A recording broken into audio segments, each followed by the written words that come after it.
Welcome to the Express and Orgasmic Living podcast. I'm your co-host, Renee Faith, Orgasmic Soul Freedom Coach. I support moms who feel trapped and oppressed in their life to reclaim their power, to manifest their heart and soul's desire, and shift their life from oppressed to orgasmic.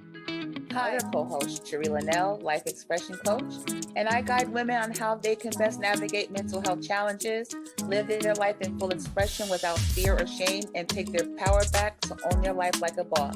Welcome to this week's episode. Happy New Year, everyone!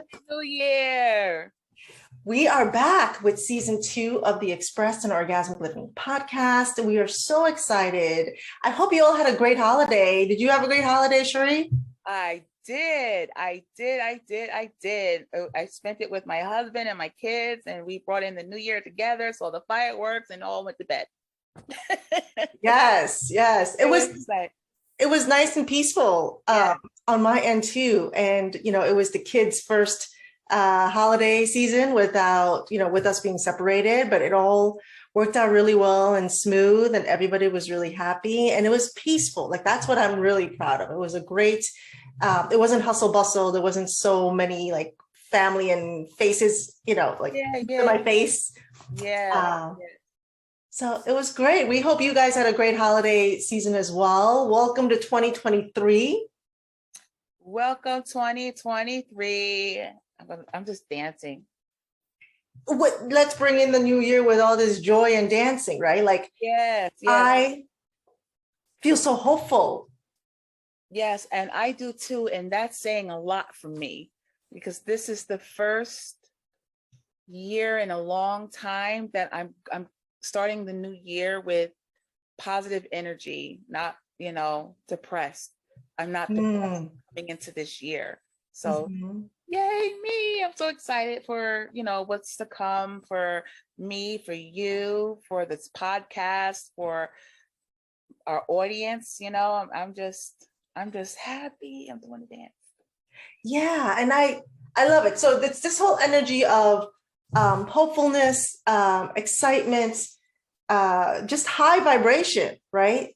And we want to kind of keep that going throughout the whole year. So in this episode, what we're going to be talking about is this idea of minimalism and essentialism, and how that can support us throughout the year on our journey to, really honor ourselves, to maintain us in this container of high energy that supports all of our desires, our goals, right? Not feeling weighed down. Yeah. So we're going to talk about minimalism, essentialism, how our own journeys with it. So my journey with minimalism started in 2019. When did it start for you? I would say 2015, 16. It started for me when I stumbled upon the Minimalist, and oh my gosh, their names are escaping me right now. I know it's Josh. Yeah. And oh my gosh, Ryan Nicodemus. Ryan, yes. I was going to say Nicodemus, but I know that's not his first name. Yeah, it's Joshua Fields Milburn and Ryan Nicodemus, and they're the ones that introduced me to minimalism as well. Yes, they're awesome. And ever since then, I've just been pouring myself into the YouTubes, with everyone else who's doing minimalism. And I'm in it. Like, my home is full of stuff, but me personally, I have a minimalistic life, minimalistic mindset, minimalistic in material things, and it feels good. Well, let's take a step back. What drew you to this concept of minimalism? I have too much stuff. I just really have too much stuff, and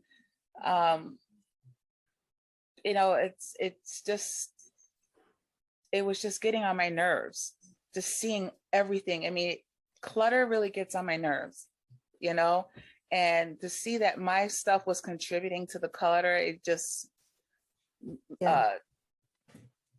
made me feel more like a hypocrite when I was just like, everybody, this is like a mess, but look, I have my stuff out too. So I just wanted to keep things neat and together for my own self and let everyone else manage their own things. So as long as I know where my things are, I can flow much easier. I'm not looking for things constantly. Yeah. I like the idea that I actually put into practice since then is, not having to make decisions all the time. It's just when you have things minimal. I Minimally. can't speak, but I'm just gonna keep going because I blah blah blah blah blah minimalize. When things are shrunken, things Yeah. are small and compact, you're just much able to see things beyond what's there, if that makes any sense. Yeah. And let me just share a little bit about Joshua Field Milburn and Ryan Nicodemus. So they started on their minimalist journey because they also had a lot of things. So I know Joshua talked about how he had, a large home and cars and the money and a ton of clothes. He had a great career going for him. But so he had all these things as well. But his mother had cancer, or I think his mother passed of cancer, and the same year that his wife left him. Yeah. And all of that made him question, like, I'm supposed to have an amazing, happy life because I have the job, I have the money, I have the clothes, I have the house, I have all these things that, were supposed to bring me happiness, but I'm not really happy. So what's really important? Like, it really made him go inward and question what is really important and prioritize. And what drew me to this whole minimalist path was kind of what you were saying, which is this simplifying process, right? The energy of simple was really appealing to me. Mm-hmm. Mm-hmm. This energy of open space, cleared up space mentally, but also like physical environment wise, this open, cleared up space. For me, it allows peace to come in. Yes. Mm-hmm. So when there's clutter, something in me gets a little agitated, right? So there's no peace. When there's clutter and I can't find something, that's more agitation and there's no peace. When there's too many clothes and I can't figure out what I'm going to wear, that adds to the stress, right? And so this whole idea of like, let's simplify so that kind of what you said earlier, so that I can make decisions faster, was a really intriguing idea for me in 2019. Yeah. And so I leaned into it and I read up on, I saw their documentary on Netflix. Yes, I did too. It was wonderful. And the part that got me was when his mom passed, he also went in there to take care of the estate. Yeah. And that was something that was profound for him too. It was like all of this stuff. And then you leave it for other people to deal with. Mm-hmm. And that's something that I don't want to leave my, if I should go before my husband, I don't want to leave that for him. Or if whoever's left behind after I go, I don't want my things to be something they have to think about what goes to Goodwill, what goes in the trash. Right. What's valuable and what's not. Yes. And that's one way. There's another man called Joshua Becker, who I haven't read his books, but this minimalist mom on YouTube follows Joshua Becker. So that's Joshua Becker. Is he the guy? He's the guy with the gray hair, like the stripe thing, and he's a pastor, I think. Yes. Oh gosh, I'm glad you brought him up. He's like amazing. He gets his points across generally in like 5 to 10 minutes, and like he's easy to consume, like to digest. And I used to get his newsletters too. Yes, he's another one. He's another staple in my minimalism journey. Yeah, he's got a couple of books out. And how he frames it is, what do you really value? Right. That's the whole minimalism journey. It's this question of what do you really value? What's really important to you? Because I think a lot of times when we have these things, like the houses, the cars, it's all dictated by outside people, right? By culture, by society, by family. These are the things you should have to feel like you're a success. But is that really what's important to you? Is that really how you define success, right? Like what matters to you? And this kind of internal soul searching is extremely healing And it creates that space when you finally purge, Yeah. right? The things that you don't want, the things that you don't find valuable for your peace, that creates space for profound, I think, profound healing and this rediscovery of who you really are and what you really want. Yeah. And have you read Marie Kondo's book? No, but I love her. So Marie Kondo is this Japanese organizer lady who's become huge. I think Oprah had her on. I'm not sure. She's been in all these like American talk show, morning talk show. She's got a She's on Netflix. too. Netflix gave her multiple specials. I think the latest one is called Sparking Joy. And I love that. So, Joshua Becker, the question he poses for us is, what do you really value? And Marie Kondo poses the question, what brings you joy? Only keep those things that actually spark joy within you. Yep. And that right there turned everything around for me. Because what do I have that brings me joy? My drums and my camera. Yeah. Those are like my two things I value the most in terms of materialistic things. Are my drums and my camera. Everything else is just there, and it's neither here or there if I keep them or not. Oh, nope, I'm sorry. There's a third one. My CDs. How can I forget? You still have CDs. I do. I just dated myself, didn't I? But where do you play them? Laptops don't have car. them anymore. Oh, in the car. Okay. In my car. I have an older car that has a CD player and a cassette player.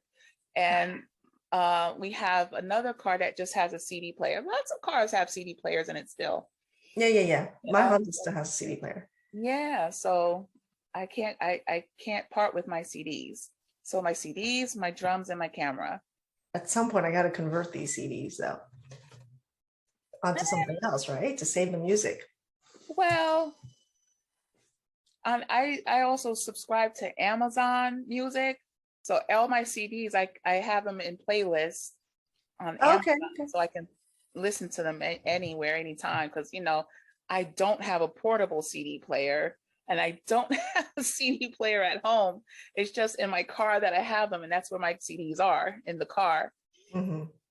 So yeah, but one of the things that I value. Yeah, what do you value? Your CDs. Your music. It's the music. It's not actually the CDs themselves, but it's the music, because you've transferred it onto Amazon Music, and you'll still have them, right? Right. And so for me, like the first purging project was books. So each of my kids have their own bookshelves, and then we have a third bookshelf downstairs, and we were just overflowing with books. And it got to the point where we're like, oh, we need another bookshelf. But then when I started learning about minimalism, it was like, oh, but do we really? Let's really take a moment and think about this. Do we really need another bookshelf? Because are we reading these books anyway? Because they were when they were younger babies. Right. And so we're not going to revisit these books anymore. So we ended up donating a bunch of books to the library, and I put an end to buying new books. 2019, we did not buy any more new books beyond 2019. It was all library, borrowing books from the library. And during quarantine, however, when the libraries were closed, that was the biggest thing that hit our family and our homeschool learning, when the libraries closed. So I did break down and buy like 3 or 4 books from thrift bookstores online. But outside of that, like no new books. Like to this day, I won't buy books. We can just get it from the library and let that book live its, fulfill its purpose and go into many different hands and be read and be read and be read. So books was the first place I purged, and then we did toys. Yes, we did the same thing. We did the same thing for them. And my kids are 12 and 15. They still have their toys from when they were Rachel and Nathan's age, and even like younger. They still have them because to them, these things bring them joy and it's valuable. So like, I can't look at something and say, oh, this is junk, when it's really not junk. It's something that brings my kids joy. Like my daughter has this teddy bear. It's seen better days. She's had it since she was, when she was born. It was one of those gifts that people gave to me when she was just born. So she still loves that bear. She sleeps with it every night. And so if I were to get rid of that with, she would have like never forgiven me. Yeah.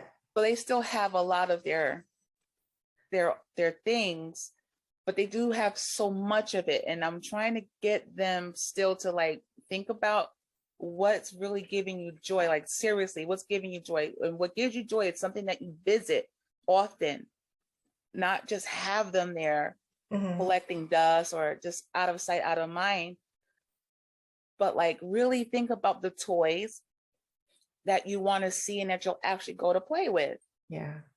Everything else is, give them away to someone else. Let them have joy. Right. Like Marie Kondo says, say thank you to the thing. Yes. And release it. Right. Yep. I tell everyone here, say thank you for what, when you're getting rid of something, say thank you for its use and then let it go. But my kids aren't there yet.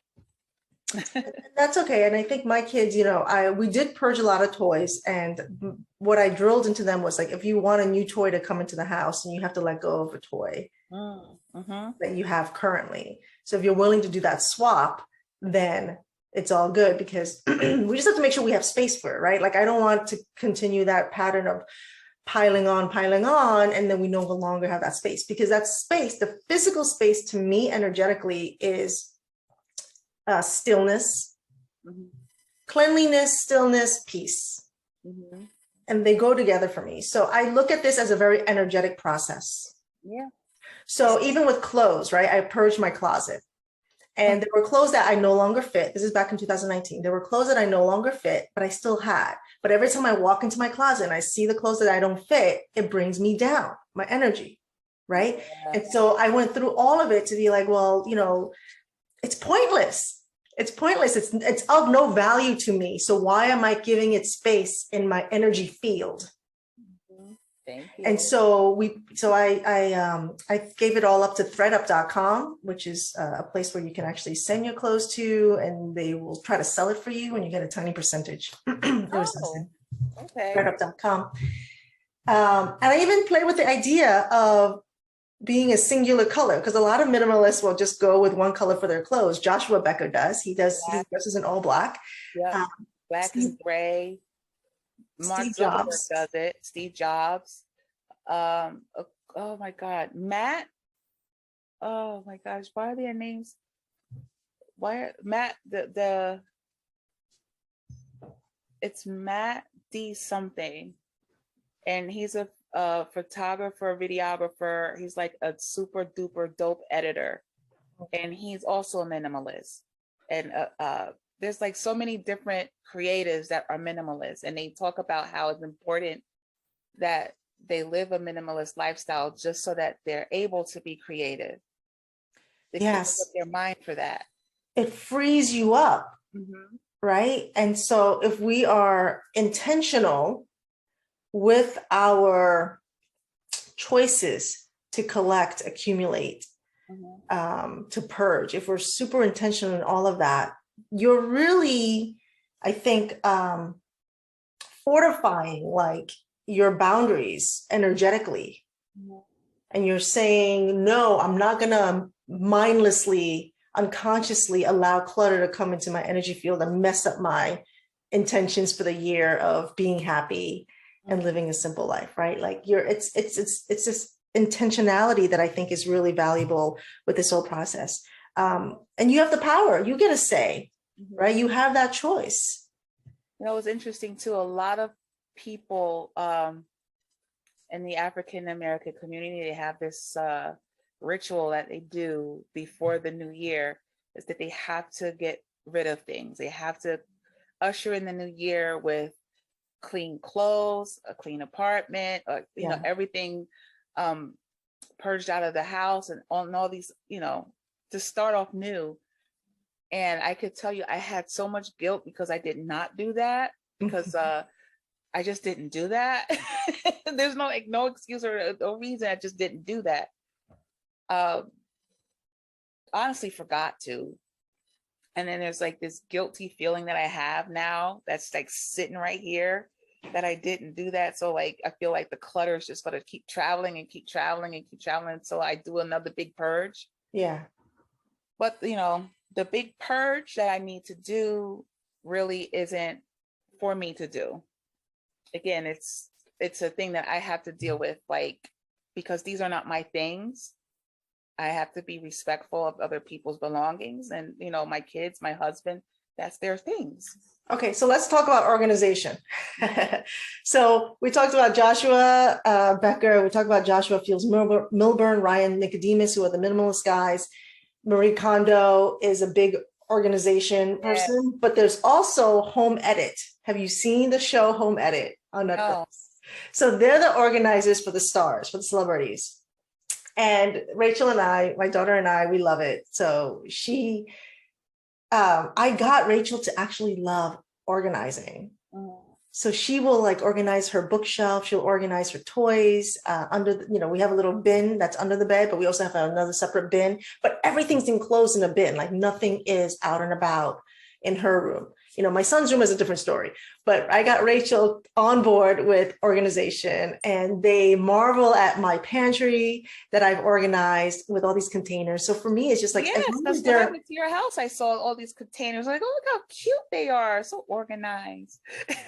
I have to send you a new picture. I just organized it and did a big purge recently, but it makes me feel good, right? As long as they're contained, then it's not going to bother you. If your daughter's stuff is contained and organized, it's less of a, I'm visualizing static energy, less of static energy for you. Yep. So yeah, that's what needs to happen. Containment. lots and lots of containment.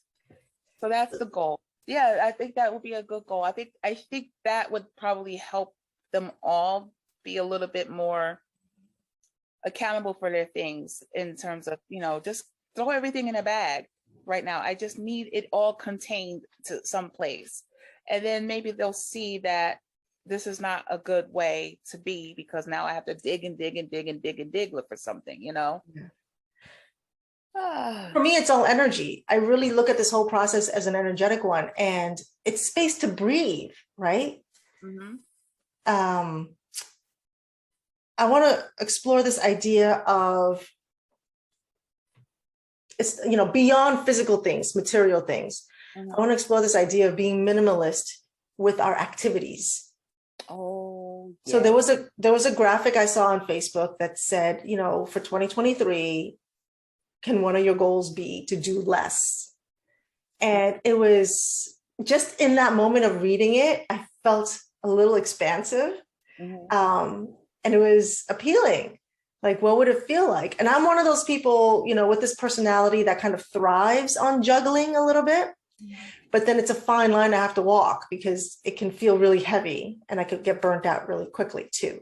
And so when I get close to, having that juggle feel a little heavy, it's extremely appealing. This whole idea of like, what if I have nothing to do? It would be amazing if my calendar, if my schedule was edited so that it would have more, so I would have more space to breathe, more space, more freedom in that way.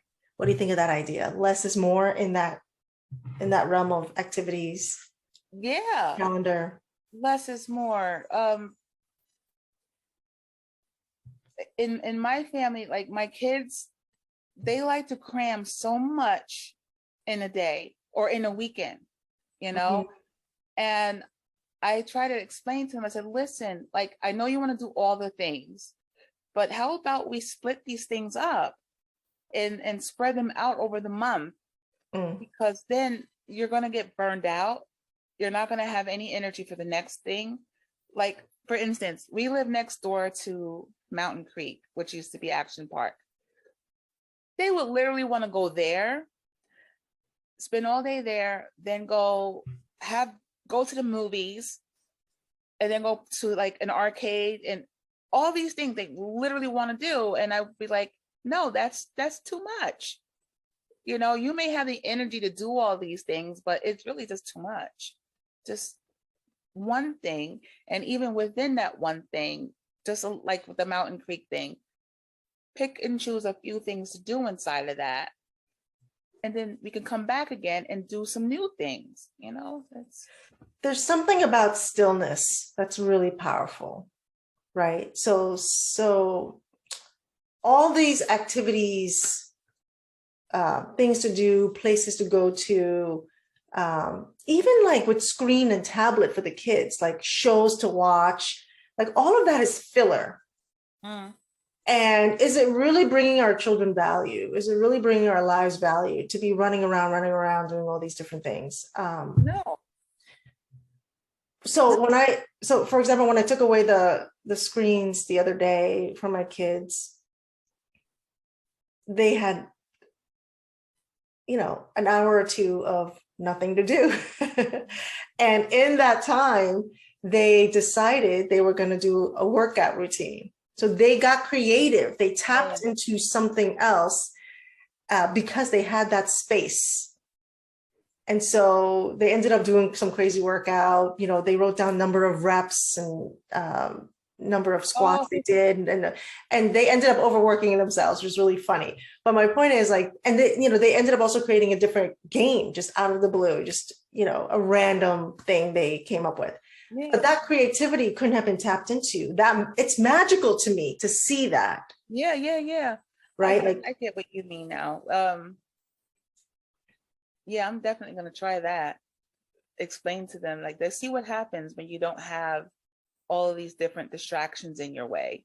It is distraction. Let's just see what that's like. Like my son, for instance, he must have gorilla glue his phone to his hand because it's never put down unless it's to charge, And I tell him, what would happen if you put that phone down? And he literally said, I don't know. I said, well, can you put the phone down? No. Why? Because I'm talking all day, every day, all day. Yes. So I'm going to pose this question to him and say, let's see what happens when you put the phone down, and let's just see what it's like for 5 minutes.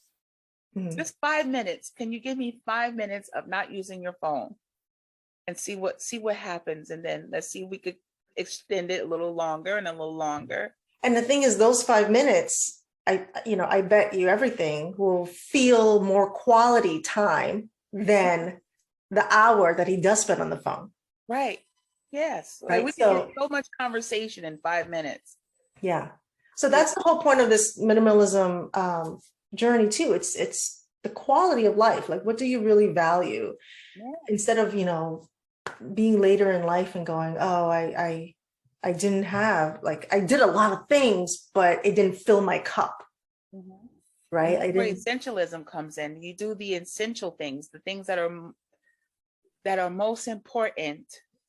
Mm. That, like I said before offline, like Greg McKeown would say, Greg McKeown, he wrote the book Essentialism. I'm going to show it.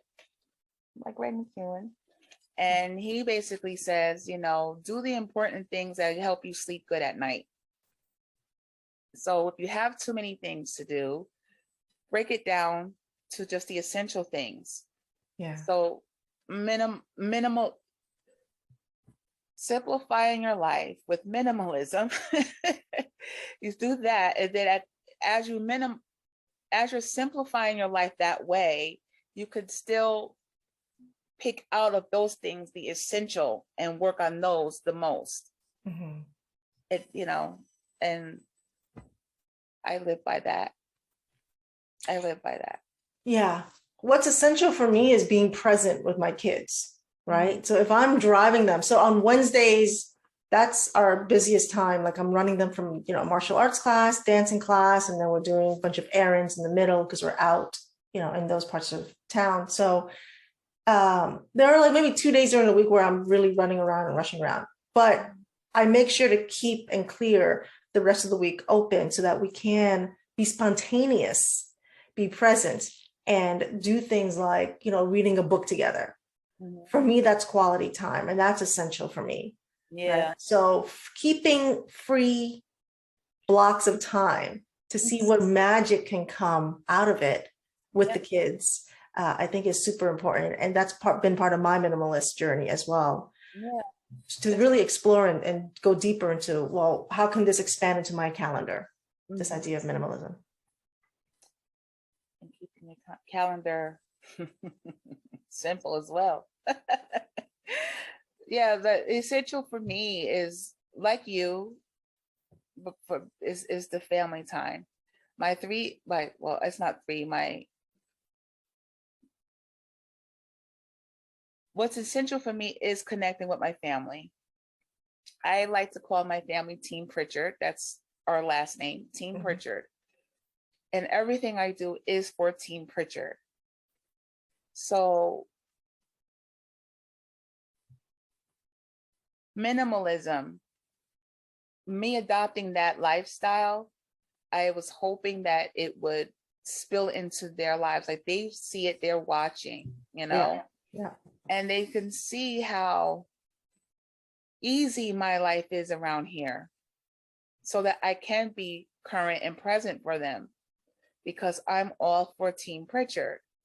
And I can't be for Team Pritchard if I have a cluttered mind, Yeah. cluttered space, cluttered heart.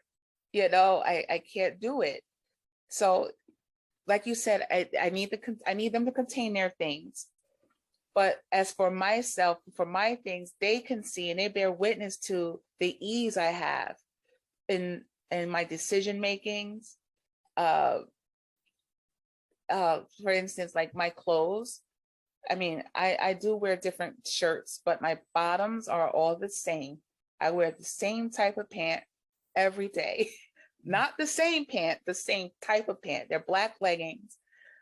I might switch it up with blue leggings, but those are the two. So it's really easy for me just to know, like, I don't have to prepare the night before. It's the same. It's just to grab a t-shirt and grab a pant. It doesn't matter. It's going to look good. I love it. Mhm. Right. Whereas they're looking and all over, they have to think, oh, what am I having to wear? I don't know. It's like this chaos. And especially if they didn't prepare the night before, in the morning, it's chaos. They don't know what to do. They don't know what to wear. And I tell them, like, God, like, aren't you tired of that every day? And then you're all exhausted and cranky and Yeah. The teens too. yeah, so it's like minimalism should be like taught in schools so that their moods and their hormones and all that attitude that they have, they'll see that it's like the benefit of minimalism is it'll tone all that down for them. Mm. It really should be taught in schools. Yeah. Well, yeah. Just how to live, right? How to live. Um, Yeah. And that's another benefit to homeschooling. I'm totally going off the track, but like homeschooling, you have all of the control of what they learn. You could put the curriculum together. Whereas I'm like hoping, I'm wishing schools would do certain things where if I homeschool, they do the things. But anyway, back to minimalism. yeah. It's, for me, it's, again, I love the question, what do you really value? And that's going to be like my little GPS, I think, for this year. I want to be constantly asking myself as I make choices, um, as I redecorate my place, as I plan out stuff for my kids, as I plan out travel for myself this year, like what really brings me value? What do I want to create? What energy do I want to hold? It's so constantly asking yourself these questions as you make choices, I think helps to bring you back and ground you into, right? Like what your priorities really are. Yeah. Again, my priorities are all about Team Pritchard. They're all just, well, priorities. But it's priorities, dictated from your heart and soul Yeah. versus priorities. So it's really getting super clear, like, what am I doing to make others happy? Right? Like, is this a priority that was planted in my head from my parents Yeah. because Yeah. Yeah. they thought I should have this by this age? Right.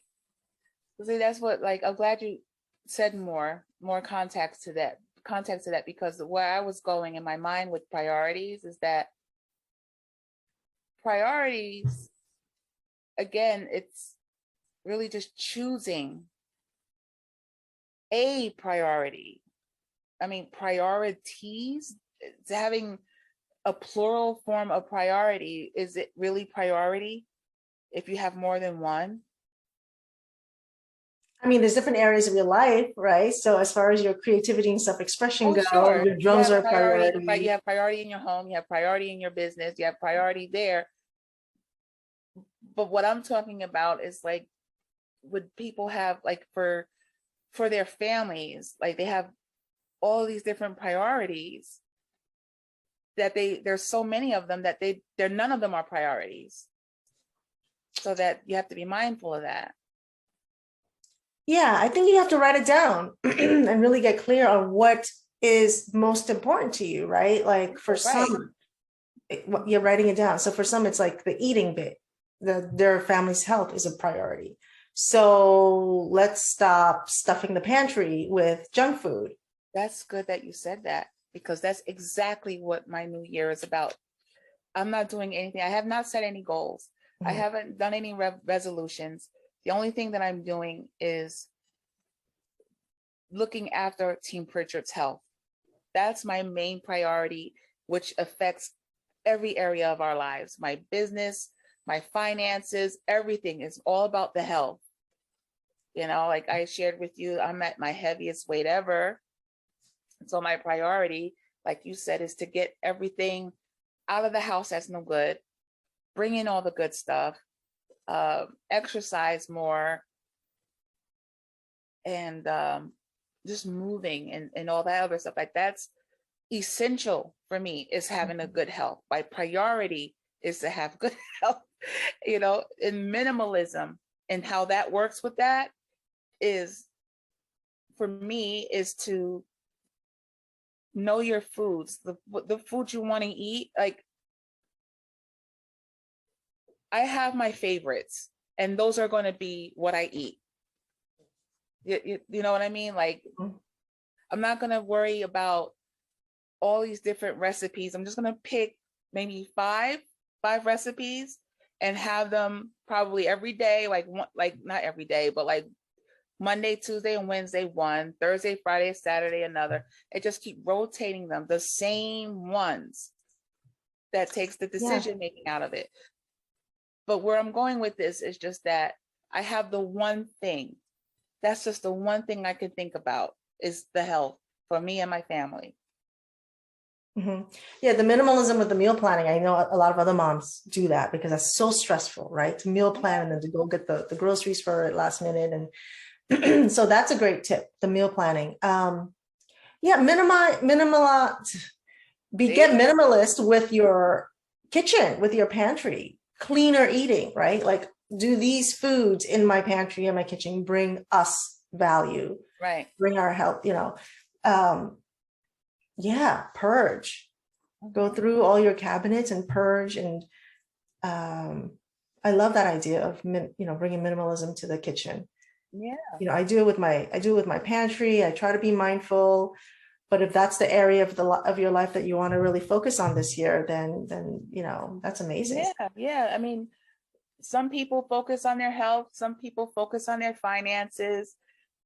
And for me, it's the health is, from, if I'm not healthy, my finances are not going to be healthy. Nothing's going to be healthy. Everything's going to have messed up energy, because I'm the head of everything. Yeah. So if I'm not well, nothing else will be well. Yeah. You know? So Yeah. that's essential for me. I mean, we have to get our energy right. Mhm. And that's why I think so many people are called to this minimalism journey. I know so many homeschool moms on this journey for years and years. And it's just, again, to declutter our energy, declutter our physical space, but declutter our energy and really create this container of peace and simplicity. So, I mean, I wish all of our viewers and listeners deep peace, so that you have that space and that stillness to rediscover your purpose and what brings you joy, and make choices that align with your heart and your soul, and to choose you first. Let all the other distractions fall away, other people's priorities, other people's expectations, around status and success, and let all of that stuff fall away and just tune back into you, what makes you happy, and honor that. Yeah. That's the only path to express an orgasmic living. Yep. And I want to add to that, take baby steps, you know, purge one thing. Yeah, yeah. You know, Josh and Ryan started the 30-day plan. Like every month, you start with like day one, you get rid of one thing. Day two, you get rid of two things. That's and right. I so heard on that. and so forth, right? Yeah. So if you wanted to try to do this minimalist living, you could start there, and you could work that out with your material things. You could also do that with non-tangible things like your health, your mindset, letting things go, letting certain worries go, letting certain habits go. You know, it's that process actually helped me stick with it. I can't believe I almost forgot to mention that was the thing that actually got me started. Like that was the thing. That's how I found out about Joshua and Ryan, was through that 30-day or 30-day challenge, 31-day challenge, whatever. Yeah. Yeah. So it's doing it that way kind of makes it less hard to do, less hard to unpack and get rid of things. Yeah. Yeah. Because we get so attached and we don't want to let go of things, whether it's the material or the intangible. We are stubborn. We don't want to let go of things. We want to keep it all. But yeah, this is a great way to get started. Get your feet wet in minimalism. Yeah, for sure. I think that challenge is a great idea. It probably still exists online, right? They can look at that 30-day challenge. Yeah. For those that are intimidated to dive in. I'm the opposite. I take it on as like mini projects, and I'll like spend a whole night. I'll even stay up to like finish the purge, because it just feels good at the end of it, you know? And but I would say, yeah, definitely say, I'm sorry. No, well, Marie Kondo, like Joshua and Ryan have their 30-day thing. Well, Marie Kondo, she has it where you just pick one thing in terms of material things. So you work on paper, everything that's paper, go through it and get rid of it. Nothing but paper, right? Nothing but paper. Shirts, clothes, right? Narrow it down to shirts. Do nothing but shirts that day. Do nothing but pants that day. And her style and Josh and Ryan's style, you can actually integrate them together, and it will be a magical, wonderful thing. You know, so if you have an abundance of things, like an abundance of shirts on day one, get rid of one shirt. Day two, get rid of two shirts. You know, you can make it fun, make it a game. And I love home edit too, because when it comes to clothes and closets, they also talk about, you know, organizing it by color as well, because it's pleasing to the eye when you walk in, and you know, versus like putting all the sleevelesses together and the long sleeves, doing it by color. It's just a different energy for that closet space, right? So goodness, I think we shared a lot of different tips: the purging of the clothes, the toys, the books, the idea of editing your calendar to free up your time. And all of this is a wonderful practice to detach, like you were saying, and to say no. We say yes so easily without thinking. Yes to things, yes to purchases, yes to events. And so this is really a mindful no is so powerful. Again, going back to like the intentionality of it all, right? Let's be intentional with our lives instead of having it be this big wastebasket where everything is just filled, you know, filling in our bucket, which we don't want, because they don't really fill our cup, even though it's being dumped into our, I don't know, life bucket. Yeah, having that intentional living is powerful. And when you live intentionally toward whatever goal you have, or whatever you deem essential in your life, and you live purposely and intentional toward that, the saying no comes so easy. It'll just flow. No. Why? Because it's not essential. Why? Yeah. Because it's just adding on to my life. It's not upholding my minimalist lifestyle. That's just adding, it's adding, but not adding value. Yeah. You Yes. know? So yeah, planning your day intentionally, planning your week intentionally, your month and your year. Those no's will be so much easier to say. I love the word no. No is a complete sentence. Mm-hmm. You know, ever wonder why when you say no, people always want to know why you said no? But if you said yes, which is also a complete sentence, no one wants to know why you said yes, because you agreed with them. They're okay with that. But if you said no, well, why? Don't be afraid of the no's. Just say no. You don't Yeah. have to give an explanation. It protects your energy. Mm-hmm. Wonderful. It's all about quality of life, you know, intentional living, simple living, happy living, peaceful living. Yep. That's all I got. Well, it was a lot, and we have some great resources. You know, Marie Kondo's great. We talk about home edit. Joshua Becker, the Minimalist guys have a great blog. So there's a lot of tools. It's been around for a really long time. I joined this path in 2019. You joined in 2015. Mm-hmm. You know, if you haven't started, if you haven't heard about this, go ahead and look up these other folks that we've mentioned and start your journey today, because it will give you that level of freedom and that level of peace that will support you in all the other things that you really want for your life. So with that said, I mean, I think we did cover a lot. Is there anything else you want to say? Yeah, I do have one thing I want to say is we will see you next week. No, gosh. I was trying to be cute and funny right there, but you know. That's cute. Yeah, it's getting old. You will see us next week. I've just had this natural thing of saying we will see you next week. I never thought it was weird. I never thought it was weird. I thought it was totally a legit thing to say. Oh, I feel like I'm going to keep this in there too.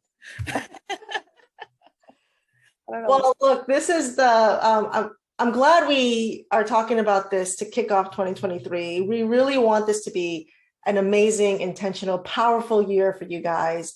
And we're going to continue showing up every week for you to support you in your choice to live this intentional life so that you can create this express and orgasmic freedom that you desire. So tune in next week for more powerful episodes, and drop in the comments below, or, you know, email us. Check out our websites, reneefaith.com, sherrielinnell.com, and let us know what you want to see in future episodes. What topics do you want us to explore and discuss and support you with? Yes. Tell us everything. Tell us everything you want us to cover, and we're more than happy to chat and chat forever. To support you guys. We have so much to share. So thank you so much for joining us, watching this episode through to the end. We love you guys. We you know, Jesus, I just feel like my energy's off. We love you so much. We're speechless most times, especially me. I get my words all jumbled up. You guys excite me so much. Okay, bye. Yeah, we love, I can't, my energy is off. All right, how do we end it? We're going to end it with, thanks so much for being with us on this episode. Happy New Year again. We wish you all divine health and just infinite blessings, all good things under the sun for you and your loved ones. Yep. Have a good one. We'll see you next week. See you next week. Bye. Sorry to make you cut, edit. No, that's okay.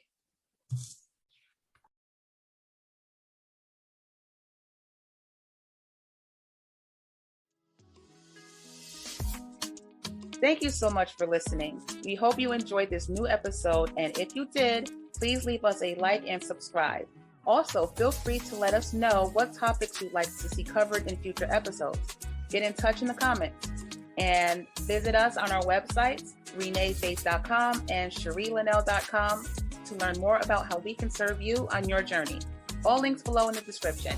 See you next week's episode. Bye now.